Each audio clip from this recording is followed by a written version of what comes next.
سیدنا عمر فاروق کا کتنا بڑا نام ہے، آپ کے جلال کی، آپ کی عدالت کی مثالیں دی جاتی ہیں، بڑے بڑے لوگ آپ کے سامنے تھر تھر کانپتے تھے۔ حضرت عمر کا حال یہ تھا، آپ کا گھر میں انداز کیا تھا کہ ایک شخص آیا کہ میں حضرت عمر کے پاس جاؤں اور بتاؤں میری بیوی جو ہے مجھ سے اس طرح بات کرتی ہے، اور میرا وہ انداز نہیں ہوتا جو شوہر کے سامنے ہونا چاہیے، ہوتا ہے گھروں میں ہو جاتا ہے۔ تو حضرت عمر کے دروازے پر پہنچا نا، تو اندر سے اسے سیدنا عمر فاروق رضی اللہ تعالیٰ عنہ کی زوجہ کی ناراضگی کی عالم میں گفتگو کرتے ہوئے سنا۔ وہ حضرت عمر سے بات کر رہی تھی، تو وہ شوہر سوچنے لگا کہ میں تو اپنی بیوی کی شکایت لے کر آیا تھا، حضرت کے تو گھر کا بھی معاملہ ہی ایسا ہی ہے۔ تو وہ کہتے ہیں میں واپس ہونے لگا۔ حضرت عمر نے بلا لیا، کہا کیوں آئے تھے؟ تو کہا کہ میں تو حضرت اپنی بیوی کی شکایت کرنے آیا تھا، مگر میں آپ کے دروازے پر آیا، آپ کے گھر کا ماحول دیکھا تو میں سمجھ گیا ہم دونوں ایک ہی معاملے میں ہی ہیں، آپ کا بھی ویسا ہی حال ہے۔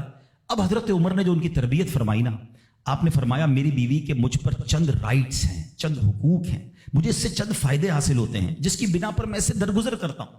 پہلا یہ کہ یہ میرے لیے جہنم کی آڑ ہے، میرا دل اس کی وجہ سے حرام کاموں سے بچا رہتا ہے۔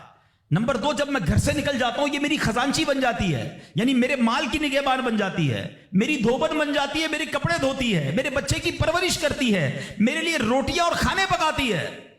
تو وہ شخص کہتا ہے یہ سارے فائدے تو مجھے بھی اپنی بیوی سے حاصل ہیں، تو میں تو کبھی درگزر سے کام نہیں لیتا، وہ مجھے کہتی میں اسے لڑنا شروع کر دیتا ہوں۔ کہتا آج آپ کی بات سے نصیحت مل گئی، اب میں اپنی بیوی کی چھوٹی ماٹی باتوں کو میں بھی درگزر کر دوں گا۔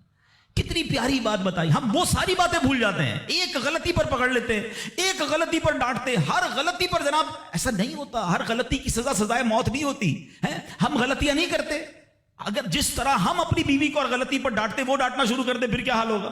تو ایسا نہ کرے، وہ بھی دل رکھتی ہے، ہم نے کسی انسان سے شادی کی ہے، کمپیوٹر سے نہیں کی، ٹھیک ہے نا؟ تو کمپیوٹر بھی آج کل وائرس آ جاتا ہے، تو وہ تو